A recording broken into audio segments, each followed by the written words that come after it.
샬롬, 이동춘 목사입니다. 오늘도 여러분의 삶이 주님의 평안으로 가득하시길 기원하며 하나님의 말씀을 나누겠습니다.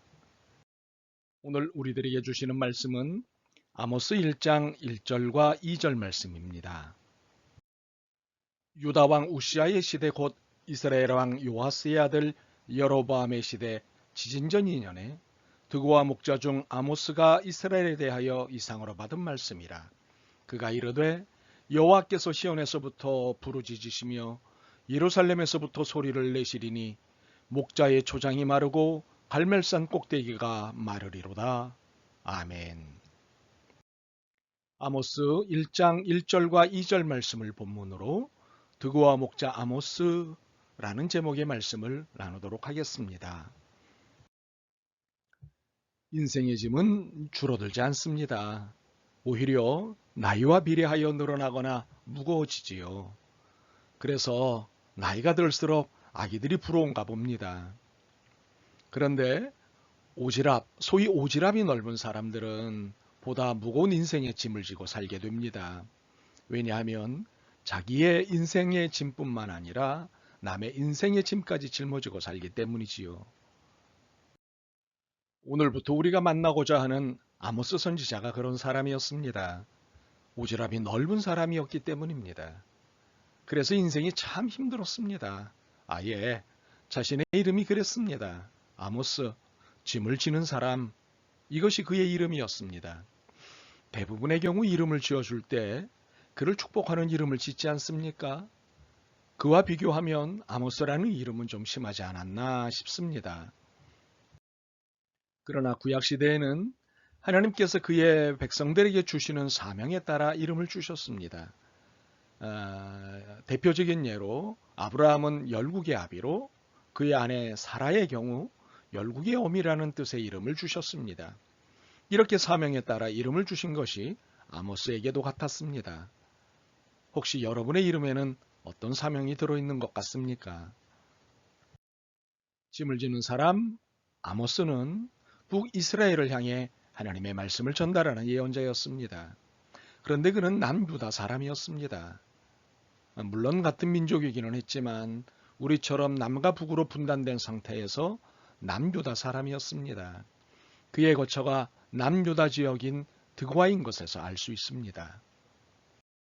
그런데 그는 자신이 살고 있는 나라도 아닌 북이스라엘을 향해 예언자 임무를 수행했으니 그 짐이 얼마나 무거웠을까요? 자신의 삶도 버거울 텐데 한 나라, 그것도 적대적 나라를 대상으로 그 짐을 짊어졌으니 무척 힘들었을 것입니다. 더욱이 그는 모든 예언자들이 그러했지만 부자들과 가난한 자들 간에 증가하는 불평등과 양극화에 대해 지적하는 역할을 했으니 그 짐은 정말 무거웠습니다. 사회적 정의를 외친다는 것은 사적 소유제가 발달한 나라에서는 목숨을 바쳐야 하는 일이기 때문입니다. 더욱이 불평등과 양극화를 조장시키는 자들에 대한 하나님의 심판을 전한다는 것은 죽음을 각오해야 하는 것입니다. 또한 나름 종교가 발달했다고 자부하는 나라에다 대고 그렇게 못된 짓을 하면서 드리는 기도와 예배는 다 소용없다고 질책을 한다는 것은 죽음을 각오하지 않고는 할 수 없는 행동입니다. 더욱이 신학도 하지 않은 평신도가 종교에 대해 이 정도의 비판을 한다는 것은 당장 종교재판에 회부될 일입니다. 아모스는 신학도 하지 않은 믿음 좋은 평신도였습니다. 그의 직업은 목자였습니다. 그렇게 살던 그가 어느 날 하나님의 부름을 받았습니다. 그리고 하나님의 말씀을 전하는 예언자가 되었습니다. 결코 그의 의지는 단 한 뼘도 없었습니다. 순전히 하나님의 의지였습니다. 전적인 하나님의 의지에 의해 예언자가 된 아모스. 그 이름 그대로 그는 짐을 지는 사람이었습니다. 그것도 매우 과중한 짐을 진 사람이었습니다. 그런데 그는 이렇게 된 것에 대해 결코 불평하지 않았습니다. 슬퍼하거나 분노하지도 않았습니다. 도망가지도 않았습니다. 이 사실을 현실로 자신의 몫으로 받아들였습니다. 왜 이럴 수 있었을까요? 첫 번째로 아모스는 하나님을 알았기 때문입니다. 하나님이 어떤 분인 줄 알았기 때문입니다. 하나님은 거룩한 고집쟁이, 전능한 해결자, 정의의 심판자이심을 알았기 때문입니다. 그러므로 그분의 결정은 바꿀 수 없다는 것을 알았기에 불평하거나 분노해야 소용없었던 것입니다. 도망쳐봐야 결국 잡혀오는 것을 알고 있었습니다. 그렇게 아모스는 끝까지 인내하며 자신의 사명을 완수하였던 것입니다. 두 번째로 아모스는 가난한 자들의 인권을 짓밟는 엘리트 부유층들에 대한 하나님의 심판과 하나님께 드리는 제사는 있으나 예언자적인 설교가 없는 형식적 예배에 대한 하나님의 분노를 미리 보았기 때문입니다.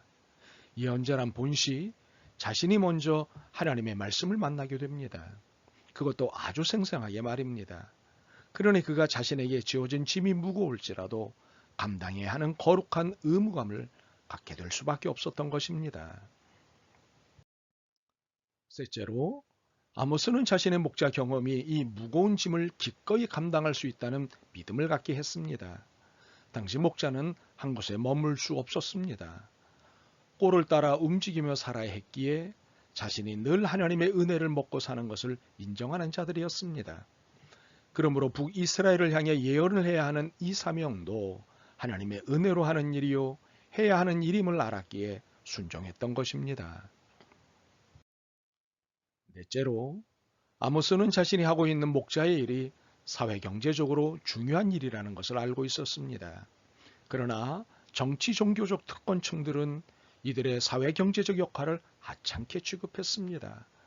권력의 중심에서 아모스와 같은 이들을 수하로 부렸습니다. 아모스는 사회적 약자였습니다. 그런데 하나님의 부르심을 받고 난 후 그는 놀라운 사실을 알게 되었습니다. 하나님이 기뻐하시는 기준이 권력과 자본과 지식에 있지 않다는 사실을 알게 되었습니다. 하나님은 오히려 이런 권력과 자본과 지식을 자랑하는 자들을 권력과 자본과 지식이 없는 자들을 통해 부끄럽게 하시는 분이심을 알게 되었습니다. 이것을 알고 나니 두려움이 없어졌던 것입니다. 사회적으로 주목받지 못하는 존재감 없는 인생이 하루아침에 남과 북 그리고 이웃 나라에까지 주목받는 사람이 되었습니다. 그런데 굉장한데 라는 긍정적 주목을 받는 것이 아니었습니다. 그는 모두에게 경계의 대상이 되었습니다.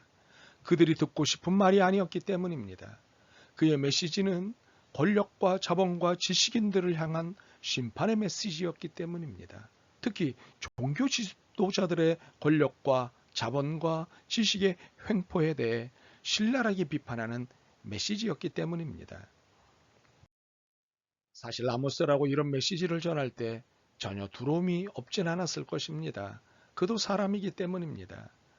그러나 그는 받은 말씀을 그대로 전하지 않으면 자신에게 화가 미친다는 것은 둘째치고 당장 조국이 멸망될 것이라는 사실에 두려워도 전할 수밖에 없었던 것입니다. 그는 전달자로 선택됐기 때문에 보고 들은 것을 그대로 전해야 했고 이 역할이 조국을 살리고 백성을 살리는 길임을 깊이 깨달았던 것입니다. 그러므로 그는 사회적 약자 편에 선 사회적 정의의 메시지를 전하는 일에 주저함을 갖지 않았습니다. 두려웠어도 어쩔 수 없었습니다. 하나님의 메시지이기 때문이었습니다. 그래서 그는 타협하지 않았습니다. 우리 중 누구라도 하나님의 말씀을 전달하는 예언자의 역할을 할 수 있습니다. 이는 드고아의 목자 출신 아모스를 통해 하나님이 이르시는 말씀입니다. 그런데 예언자는 단지 말만 전하는 사람이 아닙니다. 삶으로 살아내야 하는 사람입니다. 왜냐하면 예언은 말이기도 하지만 동시에 사건이기 때문입니다. 예수님의 십자가가 사건이었듯이 말입니다. 우리는 삶으로 살아내야 합니다. 말로 사는 것이 아니라 삶으로 함께 살아내야 합니다. 주님은 우리가 예언자처럼 살기를 원하십니다. 그리고 일상의 예언자이길 원하십니다. 이것이 아모스를 배우게 하시는 하나님의 뜻입니다. 한번 살아봅시다. 아멘. 주님, 주신 사명으로부터 도망가고자 하는 마음이 늘 있었음을 고백합니다. 두렵고 버겁고 귀찮아서 말입니다. 그러나 이 사명이 내 의지와는 상관없는 것임을 깊이 깨달았습니다. 감당할 수 있는 믿음을 주옵시고 불의를 향해 진리를 외칠 수 있는 용기를 주옵소서. 예수 그리스도의 이름으로 기도드립니다. 아멘.